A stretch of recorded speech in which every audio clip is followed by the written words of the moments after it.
Alright, I was going to do a quick little video on how to basically make a skein on a niddy noddy off of a full bobbin. So what I'm doing here is first, this is just you can see it's well loved little niddy noddy, and some of them I know come fixed in position and others like this one are kind of bendable. I like, let's see, how do I like this?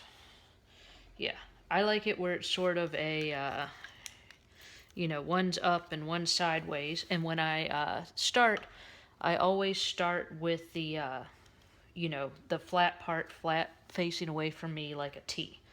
And then the way I was taught to do it, I'm going to try to do this at like my eyeball level, because this is one of those weird things that, like, the more you do it, it becomes super easy and you don't even think about it, but when you first do it can seem a little weird. So I'm going to try to ignore the fact there's a camera. So the first thing I do is I hold the yarn on the handle like that, and then you bring it up over the back and down, and then you loop it under the front and then up over that side and then around the bottom. You can see how that is. And then that brings it back up over the top. And so that's what you do. And then you just repeat that over and over again. So here, let's watch. So we're going to go down, under, up, over the top, down, up that way, over, and then you just repeat that. And you do, just a tip, it's a little, once you get like maybe 5 rounds on there, they should stay, but you do kind of want to keep holding this and keep the tension on it. You can see it's kind of like a guitar string. Keep the tension on it, because if it pops off the side, it'll be super aggravating. So just go kind of slow for the first like maybe 8 rounds or so, and make sure you keep your tension on there and just go slow and pay attention to what you're doing. So you're going to go down, under, up, across, and then down, up. I'll just let you keep watching me do that for a minute.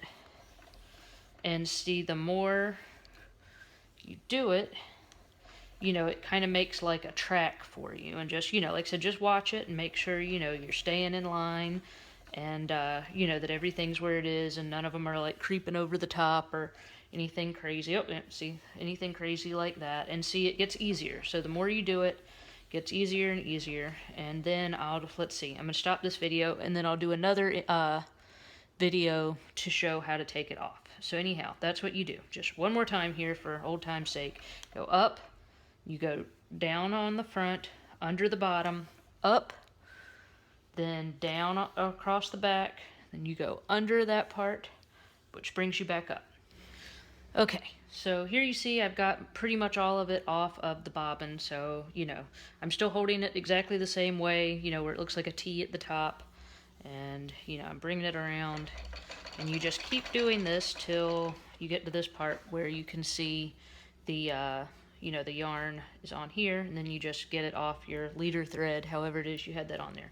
So then this is also very important. What you want to do is you should have 2 ends. You've got this end, and you want to sort of secure them so that this whole thing, when you take it off, doesn't end up being a big mess. So what you do is, here, we'll do this end first since it's sticking out. Get it to where you've got, like this much, so you can either do it on this side or you can bring it over and do it on that side, wherever is easier. And you take your thread and you divide it, sort of put it in 2 there in the middle, and just bring it through. And then you can keep track of, that little piece of thread there. So now you have this thread, it's threaded through the middle here. And what I do is I just bring it back around so that, it's securing that, and then just kind of tie it in a, not too tight, not too loose spot there. So what you've got is you've got this loose end that has gone in through here, out around here, and then you've tied a knot. So that's going to keep this kind of, from all, because when you take it off of the niddy noddy, this has got a lot of spring and tension in it, especially because it's single ply from being spun. So if you don't secure your ends and you take it off, the whole thing is going to like explode in like a curly mess, and you'll want to punch yourself in the face. It'll be horrible. So very, very important. Make sure you do that. So then here we'll do it again with this side. So then this is the underside part.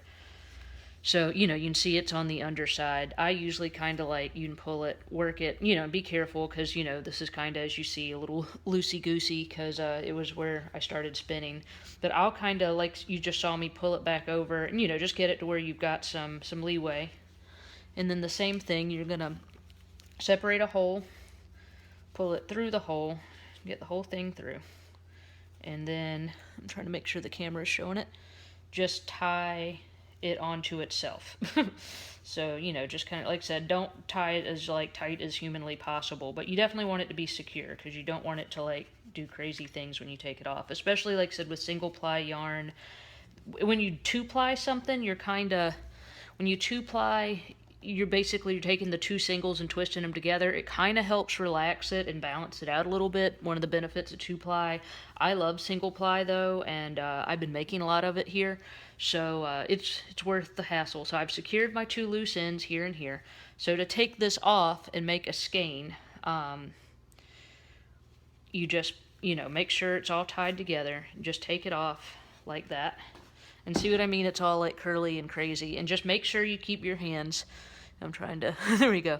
Keep your hands in the middle like that. And I'm going to, and I'll do another video, wet this and let it hang, to get some of the curl out of it. But just for storage purposes, if you aren't going to leave it on the Niddy Noddy, you would take it like this, where you got your hands in it, and twist it.